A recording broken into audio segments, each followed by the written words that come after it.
Dr. Maureen Walczak.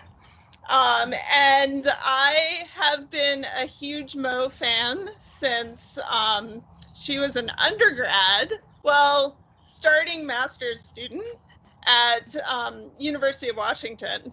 And we first spent a bunch of time together on a cruise where I showed up with the stomach flu and woke up to find Mo running all of the coring on deck more competently than any marine tech or any, definitely any PI I had ever experienced in my life.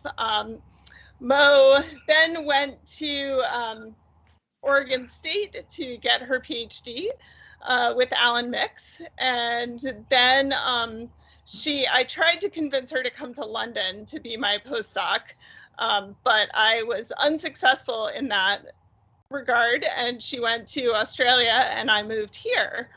Now Mo is an assistant professor at Oregon State, and she is making huge waves and doing wonderful research. And she had a paper published in Science earlier this year, which she claims is her magnum opus, and I think it's just the start of a wonderful career. And she's going to talk to us about that research today.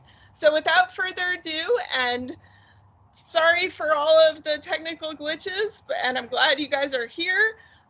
Take it away, Mo. So a fun fact for me is that Amelia is the reason I'm a paleoceanographer. That cruise where I went on with her, I knew nothing about paleoceanography. I was studying modern sediment transport processes, and she had her microscope out on the main lab tables, and she was looking for forams that she was scraping off the tops of these box cores. And she totally changed my life. So Amelia, you are the reason that we are here today. Let's see. So now I'm going to go to share my screen. Open share tray. Share USF seminar.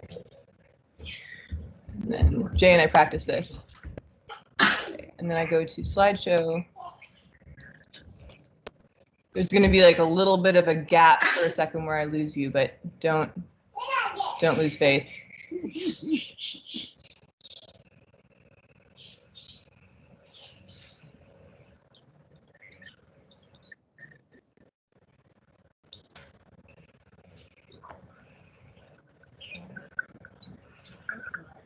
All right, how's it looking? Can you guys see that? Yes, we can. You're good to go. Excellent. And then, can you see that? Yes, we can. Now we're very good to go. Okay, so I am going to be talking to you today. Sorry, my kids are just leaving the building. COVID is fun. So I'm going to be talking to you today about abrupt climate change events that have happened over the last 50,000 years. They've actually been happening for a lot longer than that, but we're only going to be looking at sort of the recent ones that characterize the sort of stability or instability of the planet from the sort of marine isotope stage 3, late Pleistocene, through the transition to the Holocene, which is the stable geologic epoch that we're all living in now. I'm going to be mostly focusing on records that we've been generating in the Northeast Pacific. So the Northeast Pacific is the Pacific off of the west coast of North America.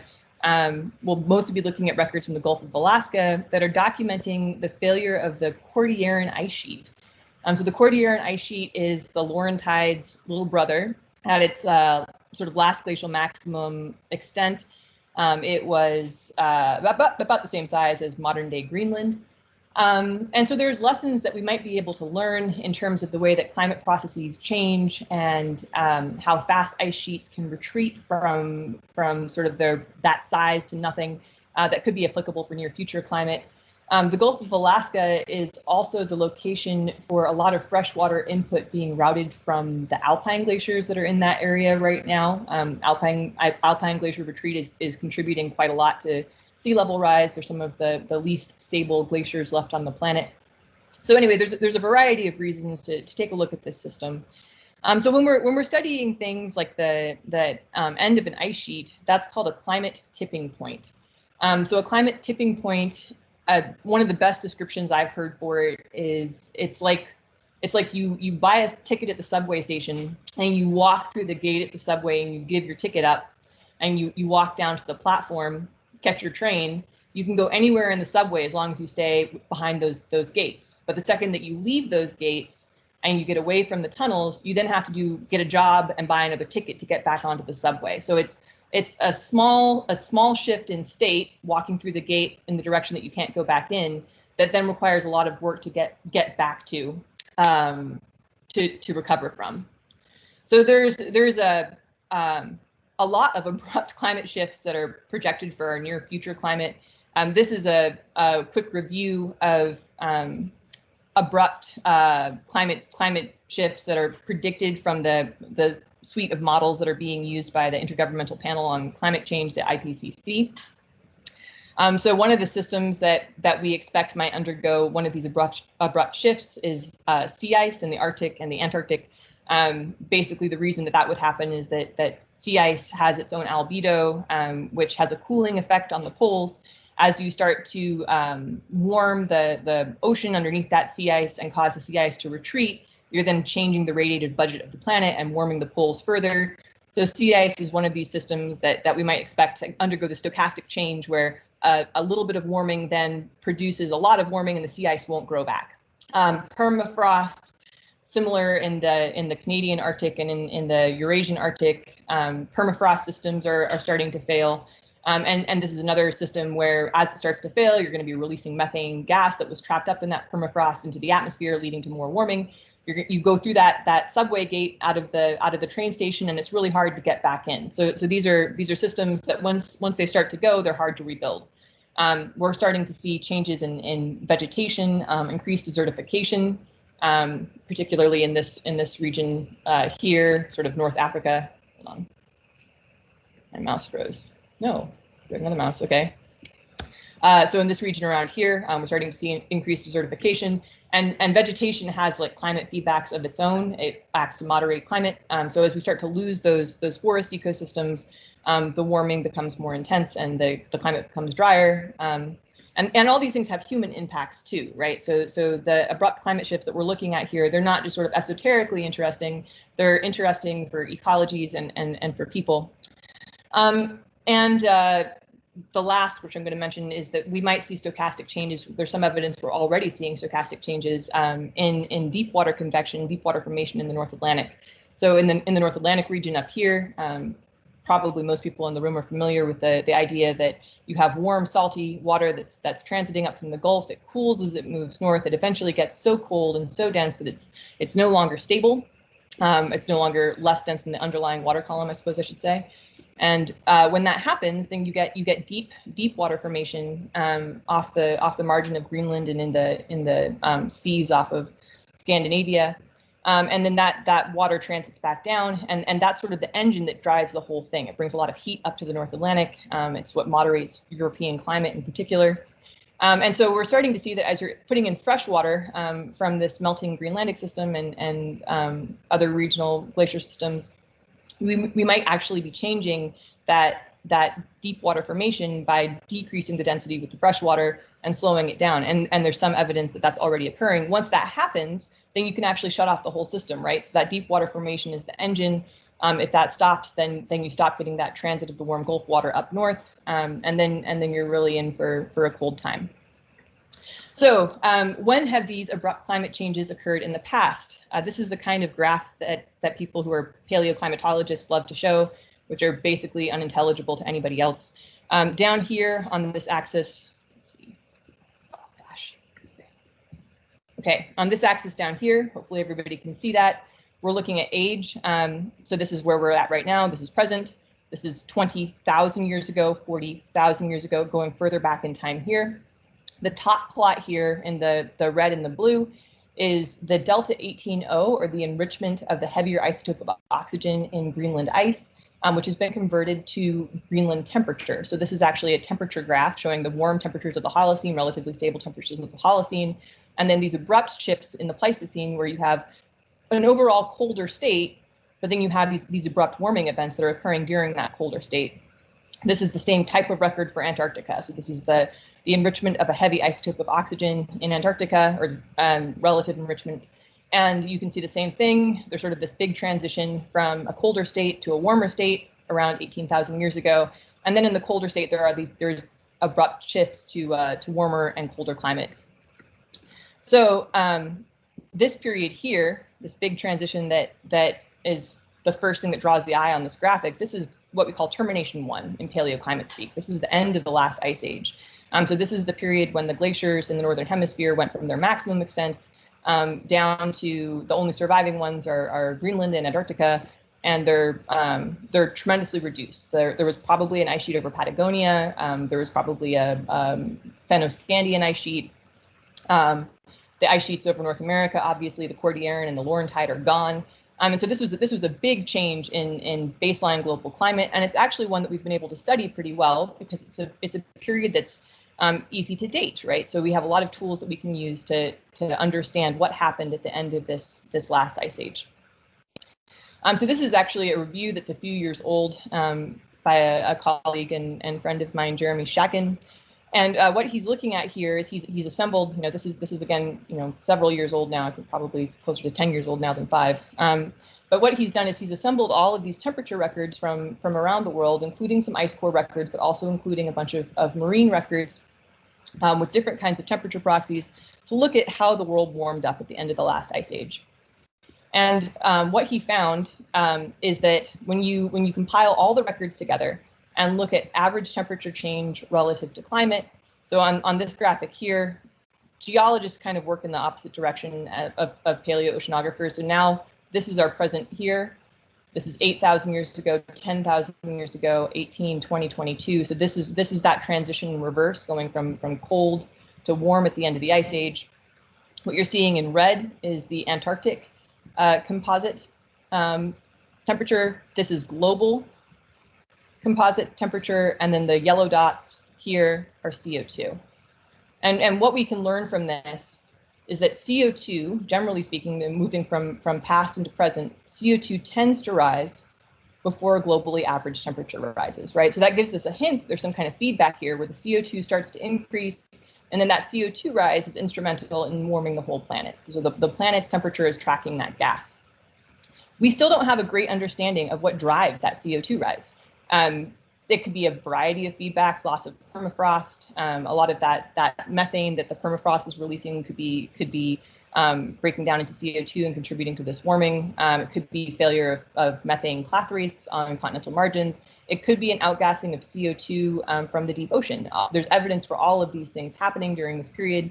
But even volcanism probably increased as the ice sheet started to fail. So there's a lot of feedbacks in play. But anyway, we can basically hang our hat on the idea that the early warming starts and that CO2 is leading the way. But the other interesting thing to note here is that we see that southern hemisphere warming is actually in sync with CO2, might even slightly lead it. So this gives us some hints as to what might be driving that last deglaciation. We're seeing sort of the southern hemisphere leading the dance, CO2 following shortly thereafter, and global warming happening, within 1,000 years or so of those processes kicking off. But we don't know really what starts the southern hemisphere warming. So the title of this talk is that we're going to hunt for the first domino. We're going to try and figure out what kicks off these episodes of warming, including the last termination. The thing about this termination here is that we only have one of them that's easy to date at the level that you need in order to investigate those phase relationships on the order of hundreds to 1,000 years. The previous termination prior to the Eemian is well outside the dating range of radiocarbon. So we can study that termination, but it's harder to get the kinds of precise chronological control on it that allow us to investigate phase relationships. So in order to get more than one copy of this abrupt warming event, we're going to take a look at these cycles here. So in the dark bars here, the dark bars are something called Heinrich events or Heinrich stadials. Heinrich events were first identified in the North Atlantic. They're episodes of elevated iceberg discharge into the North Atlantic that are recorded in the proliferation of ice rafted debris, or IRD, into the marine sediments in that basin. This is an example of a dirty iceberg showing what IRD is. It's exactly what its name sounds like. Ice rafted debris is rocks and coarse detritus that gets rafted out into the deep ocean by ice into environments where otherwise, because of sort of quiet currents and low current velocities, you would not expect to find material that coarse. As this iceberg melts, it sort of rains that down over the overlying sediments. And during periods where you had a lot of icebergs coming out, which depending on the environment, we tend to see associated with retreat from maximum glacial extent.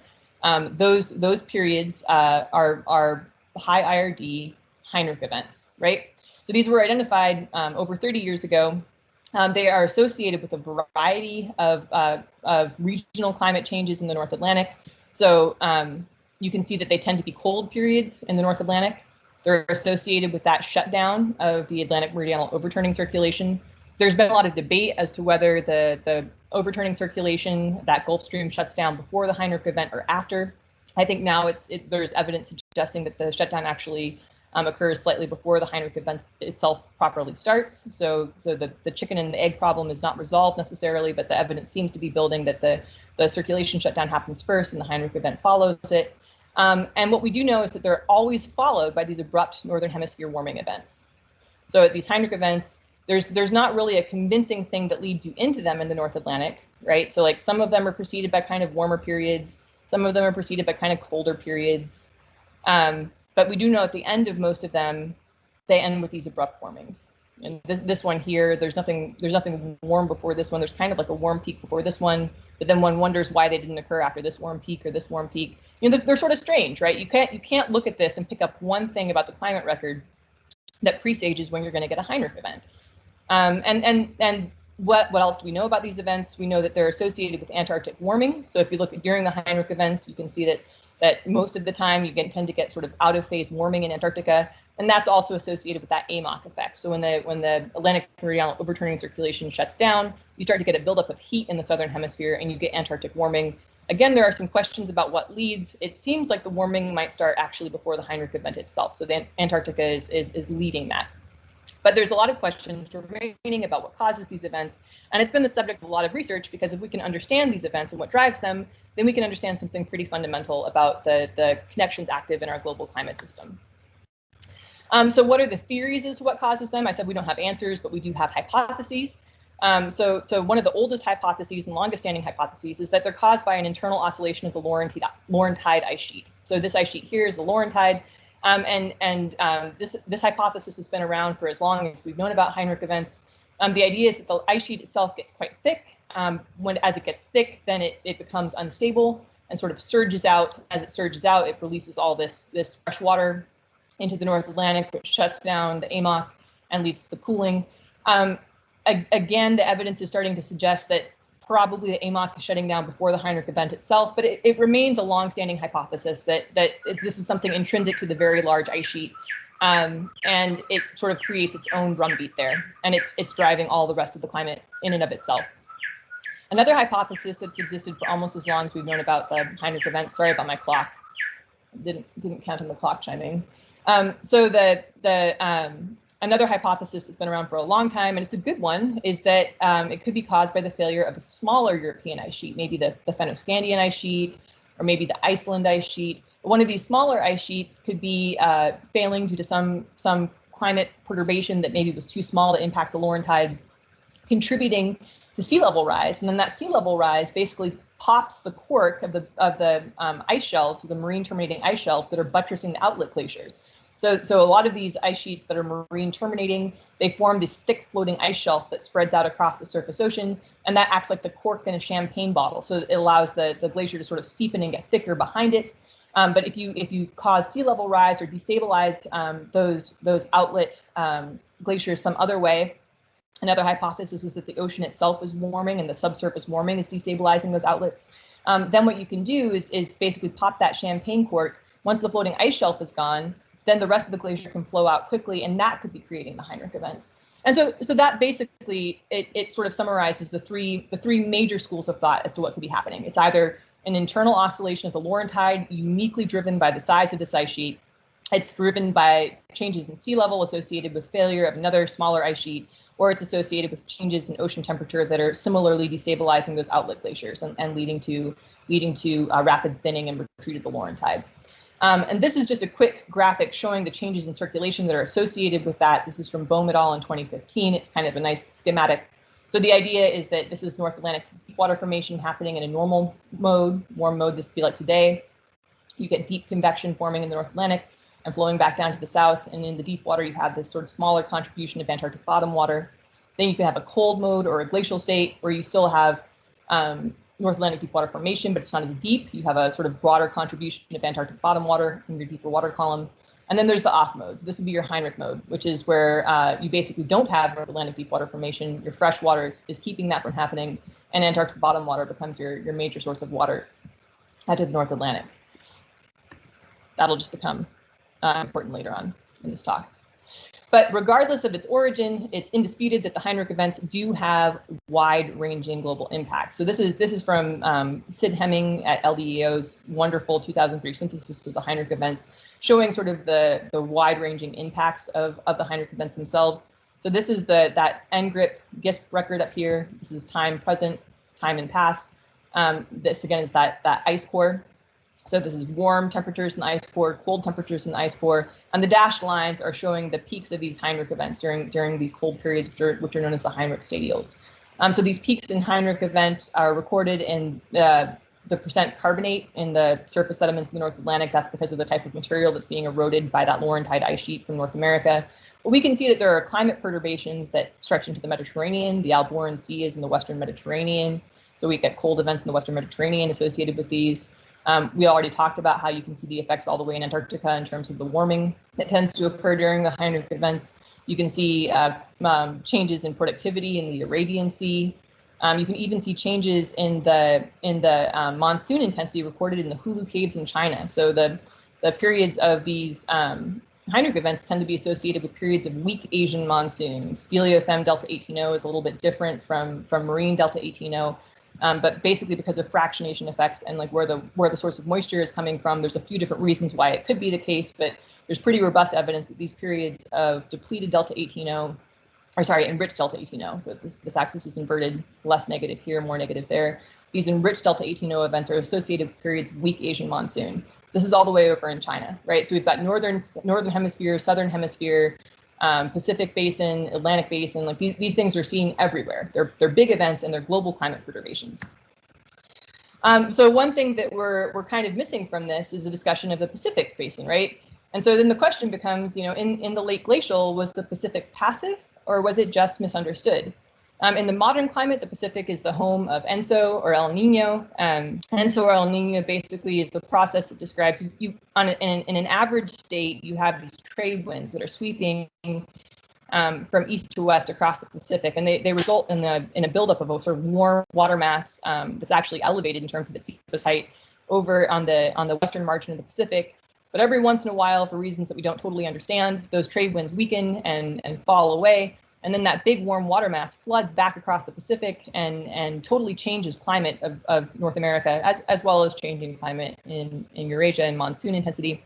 So this process here, this La Nina El Nino oscillation, this is like the gorilla in the room of modern climate. This is one of the largest climate scale processes that's occurring in our world today, and it has wide-ranging, huge effects on climate, both in the Pacific Basin and globally. The Pacific is also interesting because it is the source of the oldest bottom waters on Earth. I shouldn't say the source, but the home of the oldest bottom waters on Earth. This is a grotesquely simplified graphic that's showing thermohaline circulation, sort of simplified from the early work of Wally Broecker. This is where you're getting that deep water formation in the North Atlantic. You also get deep water formation in the Antarctic. You do not get deep water formation in the North Pacific because it's too fresh. There's too much fresh water flowing in there. And so as a result of that, basically the end of the conveyor belt, the place where the waters have been isolated from the atmosphere the longest, is in the North Pacific. And this is actually a reservoir for a huge amount of carbon. There's about 38,000 gigatons of carbon being stored in the ocean. And this is that connection of that carbon back to the atmosphere. So it's quite a lot more than is held in the atmosphere, and perturbations in the rate at which that carbon is returned to the atmosphere can have significant impacts on global climate vis-a-vis the greenhouse effect. So at the end of the last ice age, obviously the Pacific was a little bit different. We did have this Cordilleran ice sheet here. And so what we're going to start delving into now is how do we understand how this system was different and how dynamic was this system when the Cordilleran ice sheet was present.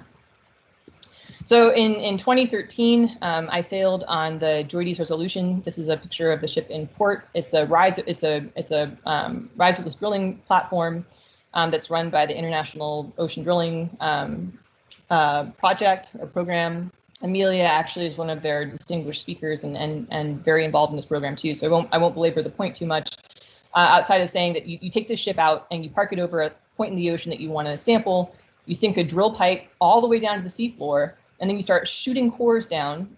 You line the hole with pipe, then you shoot another core down, and you can recover records that are hundreds of meters long, continuous records, which the advantage of this from a paleoclimate perspective is that then you get beyond that last termination, you can get into earlier climate states, even in high accumulation rate sites. So locations where you have lots of sediment input, for example, from glaciers or ice sheets, and sediments accumulating very quickly. You have, with this platform, the chance to recover that like late Pleistocene period with this very, very high resolution, because you can get cores that are so long. So here are the obligatory, I went to sea, and here are my beautiful picture shots. This is the St. Elias and the Wrangell Mountain range that you can see from the ship. These are actually pictures that we took when we were driving back to the bus. We stayed in Alaska for about 14 hours after getting off the ship. I actually got married right after this cruise.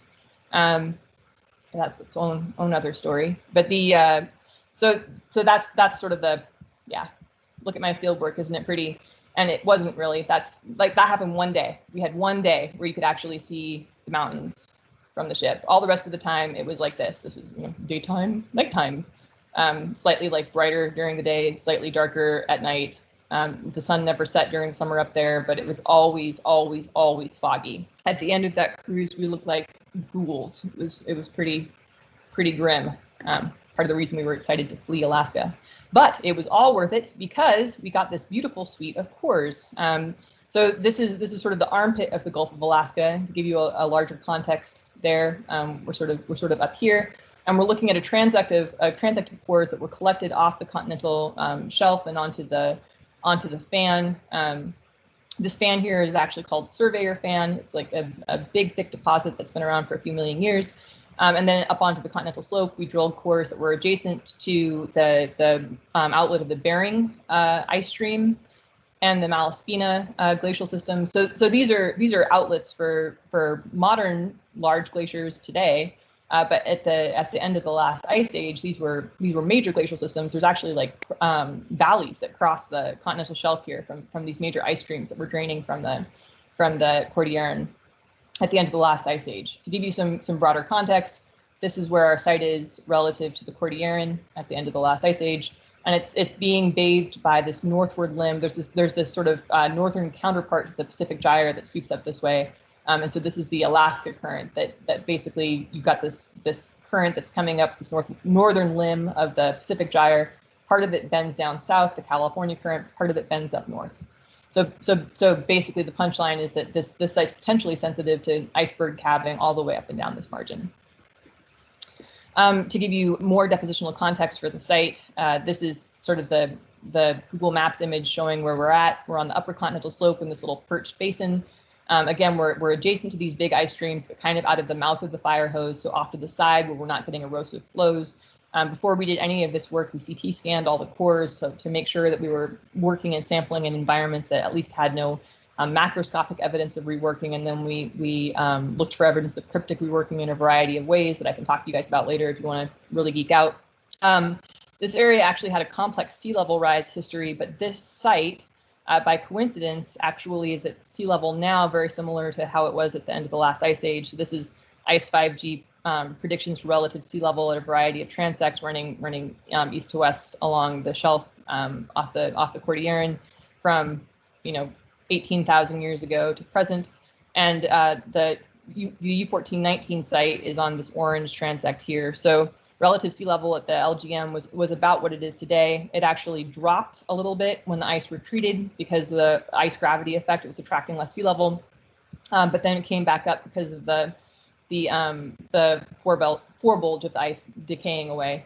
So by happenstance, this is the paleo water depth of the site was very similar to the modern water depth of the site. Sorry. in-laws. Okay, so what do? I work with forams.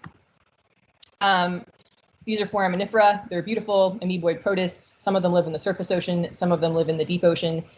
They are ubiquitous in all kinds of environments, although in the high latitude environments, we tend to only get a couple of species. These sort of hardy pachyderma and beloides are mostly what we find in the high Arctic. There's more benthic diversity, both in the high Arctic and in general. There are people who spend their entire careers studying benthic forams and, you know, bless their souls because somebody needs to. But the important thing for somebody like me is that they produce this test or shell out of calcium carbonate. This is a picture of a living planktic foram. So the planktic ones basically have these, well, many of them are spinos. Sorry, in-laws are persistent. Many of them are spinos. I have to do something, they'll probably call back again. And the spines form a place for symbionts to live, as well as help keep them buoyant in the water column. So we have these forams that are sampling the water mass basically as they produce their shell, which is made out of calcium carbonate. And this is a wonderful molecule because it samples carbon isotopes, it samples oxygen isotopes, and it even samples trace metal geochemistry. So this is nature's perfect paleoorganism. I work mostly with radiocarbon in foraminifera. So radiocarbon is produced in the atmosphere by actually it's neutron capture of nitrogen. So cosmic radiation comes in, interacts with nitrogen in the atmosphere and produces radiocarbon. The only way that radiocarbon gets into the deep ocean is through it basically dissolves into the surface ocean, and then it can get fixed by organisms that are living in the surface ocean, like the foraminifera, or it can get convected into the deep ocean at those points of deep water formation. But the punchline is that it takes a while for radiocarbon to make its way into the deep ocean, with the net effect being that the surface ocean is always a few hundred years older than the atmosphere. Actually, maybe this was the old average was 400 years. Now with Maureen 20, we think it's a little bit more.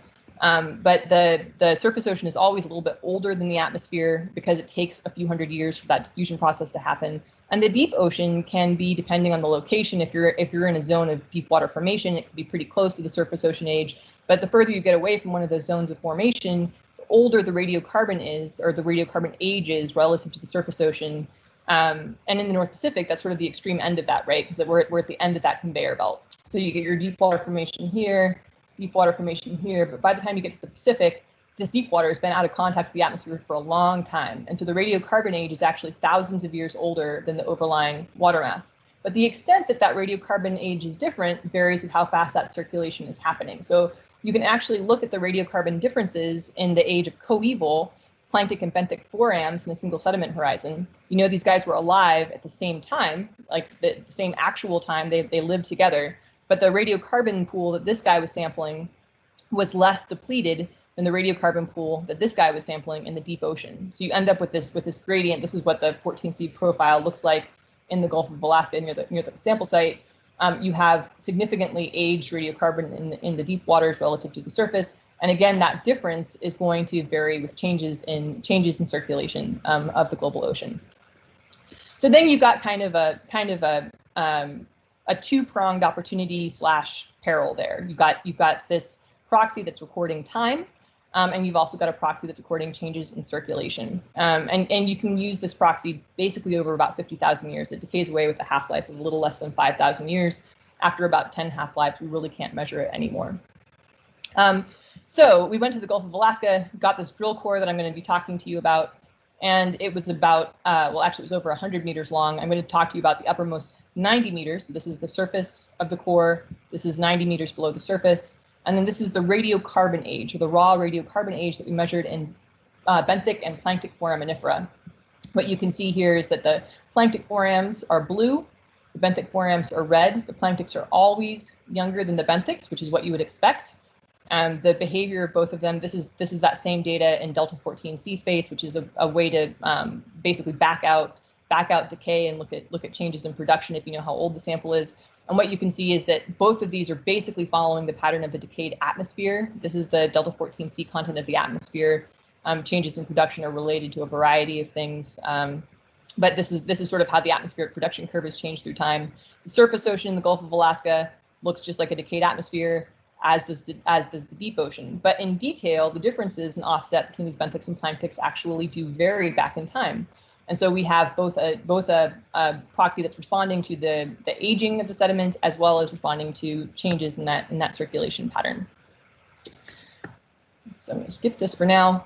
So this is what the North Pacific Intermediate Water Ventilation record then would look like back with depth in the core. So this is from 0 to 70 meters. I should have mentioned in this slide, we're not going to talk about the ventilation proxy record of those benthic planktic differences down here, because as you can see, it's just a hash of data. Basically, the analytical errors overwhelm the ability to tease apart the benthic and planktic ages in any meaningful way. So we're gonna look at the younger stuff.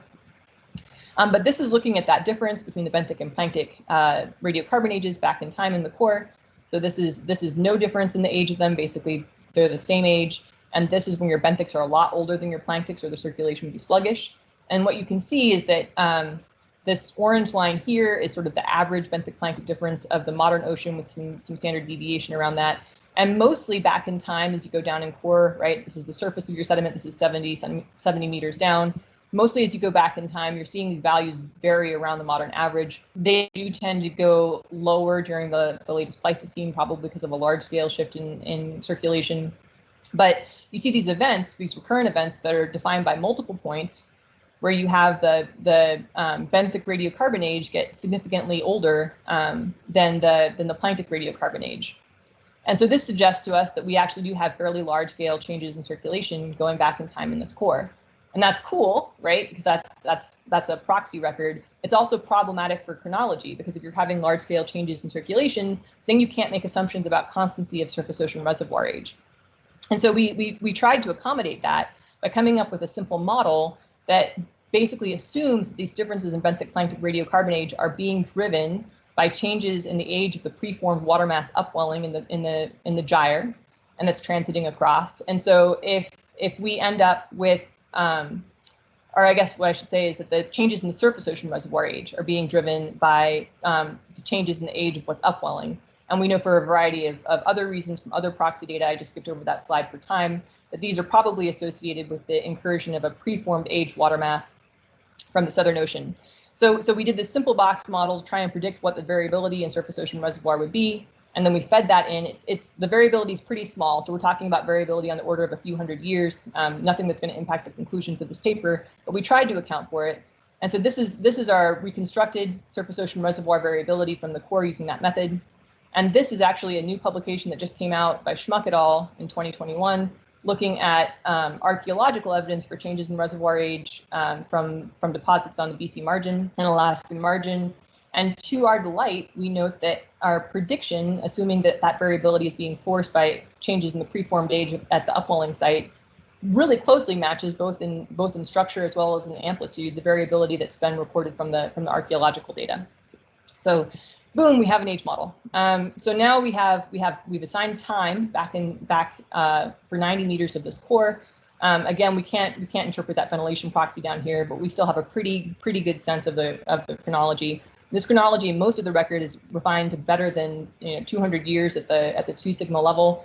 The worst it gets is about 800 in a couple spots, like around here. But for most of the record, it's better than 2, and in all but a couple of spots better than 5 at the 2 sigma level. So then looking at that, we have evidence for these 4 robust ventilation anomalies that are occurring coincident with evidence for retreat of the Cordilleran ice sheet as recorded in the Cordilleran ice rafted debris record. So this is ice rafted debris again, just like the Heinrich events, but this is Cordilleran ice rafted debris.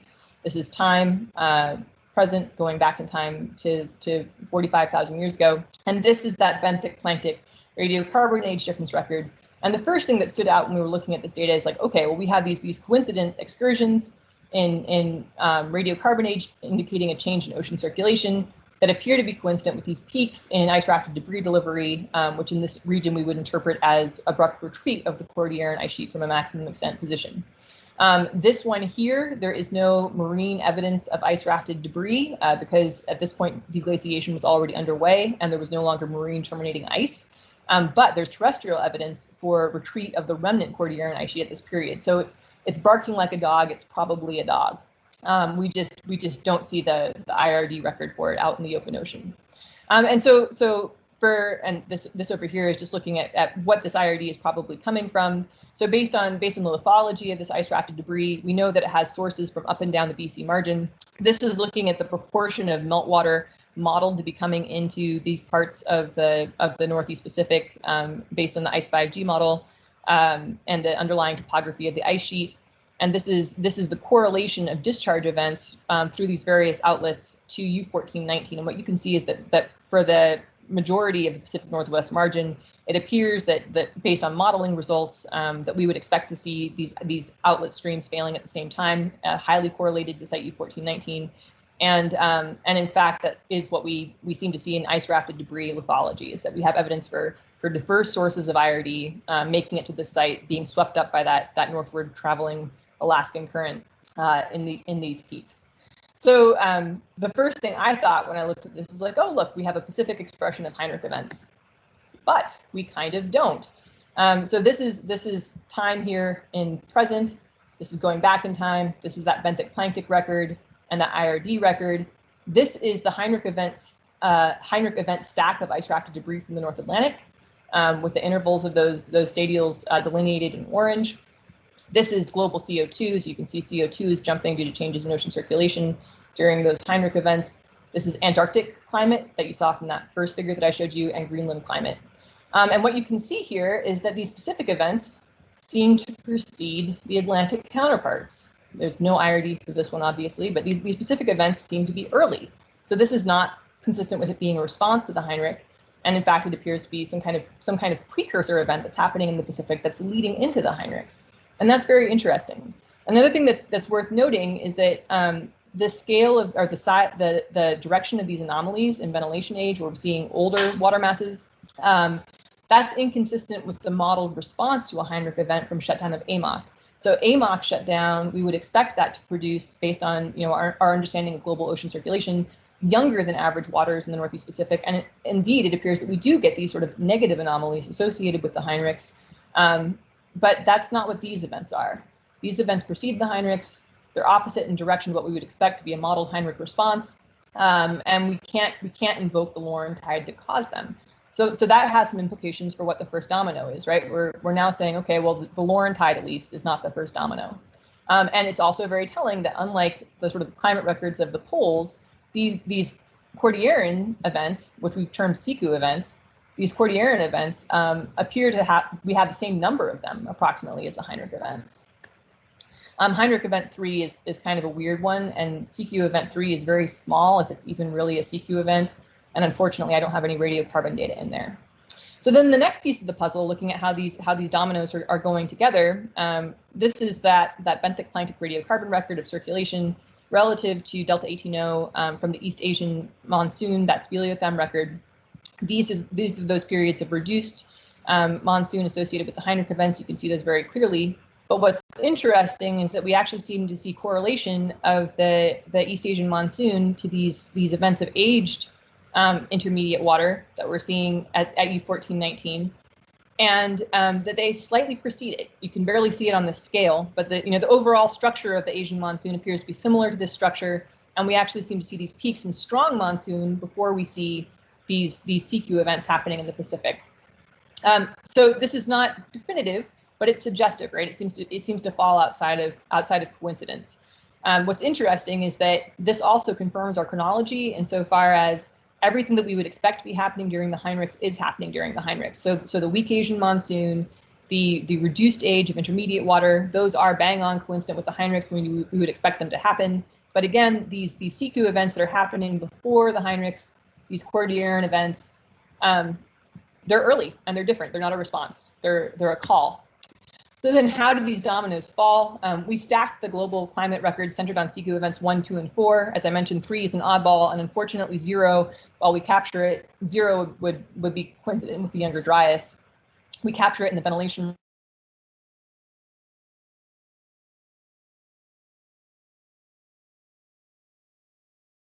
record. So I stacked, I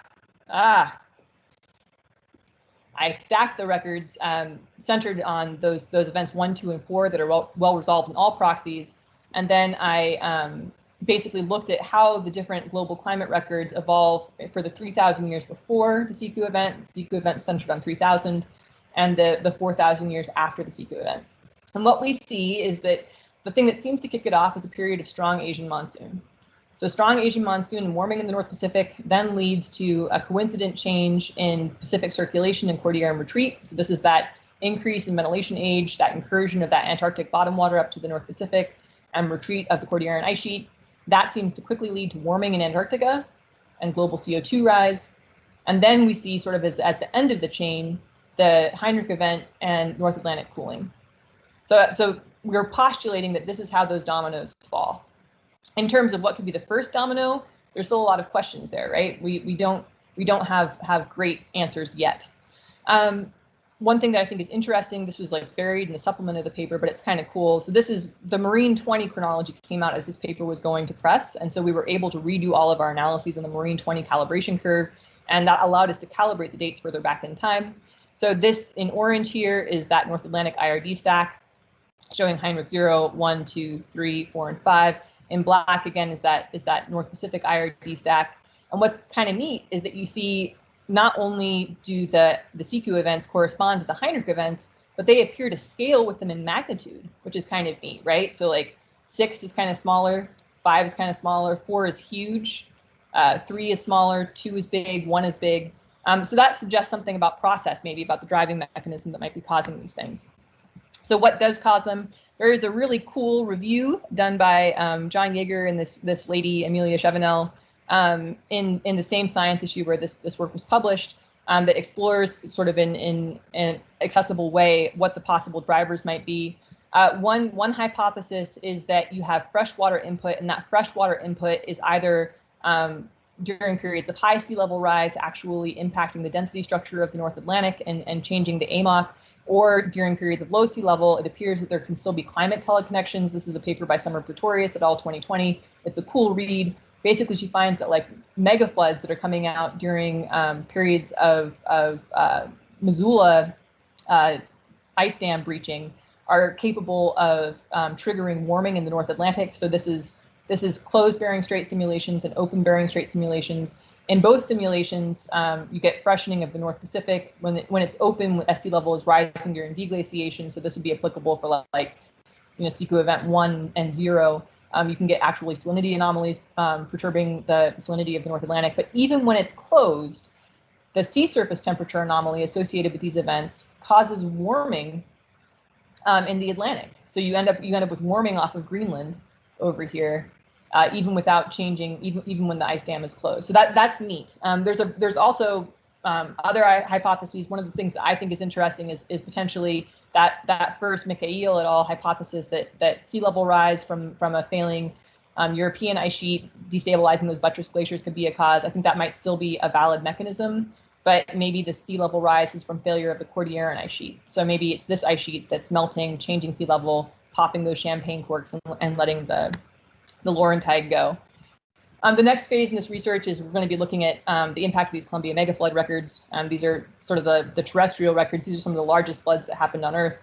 They scoured the Eastern Oregon and Eastern Washington landscapes. And we've collected a bunch of new cores now that are out on the Pacific Northwest margin using state ship time days. And we're starting to dig into those. We've got a couple of PhD students looking for the timing of those events. We sailed in 2017 and with a much smaller crew in 2020. And the reason I wanted to plug this real quick is that these cruises, we've been taking REU students out. And so if you're students and you're hearing this and you're undergraduates and you want a research experience, keep an eye on OSU's REUs because we've been pretty successful. And we're going to do it again this year at getting students out to work on these records and taking them to sea and giving them those research experiences. So the records our punchline is the records are spectacular. We've got these beautiful Holocenes. We've been able to successfully find sites that avoid the Holocene earthquake record. We've got evidence of early Holocene hypoxia. And then we have this really complicated, awesome record of deglacial megaflooding that's decoupled from sea level rise, right? So during the oldest parts of the record, this is the bottom of the core moving up in sections, so you have to cut the cores apart. And during the oldest parts of the core, when sea level is at its low stand, there actually isn't evidence of these mega floods coming through. And then we see evidence of these large flood events that are beautifully captured, and we see them in a variety of proxies: freshwater diatom abundance, stable isotope records. We actually did freshwater diatoms on each of these little couplets here, and the freshwater diatom abundance varies from 4 to 49%. Freshwater diatoms grow in lakes and rivers. They don't reproduce in the ocean. So in these brighter events, the freshwater diatoms comprise about 50% of the total diatoms in the record. So that certainly suggested that these are records of intense output from the Columbia. We've got a pre-proposal out now to try and drill these sequences. So I'm out of time. Concluding remarks. There's a dynamic two-way connection between the Pacific and the Atlantic. We don't know what the first domino is, unfortunately, but that's an opportunity, right? So we've still got work to do, and maybe you guys have work to do to figure out what's happening first here and what's triggering these events.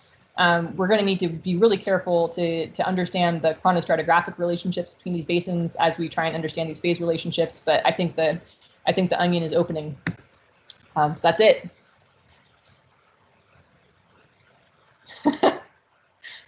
Excellent.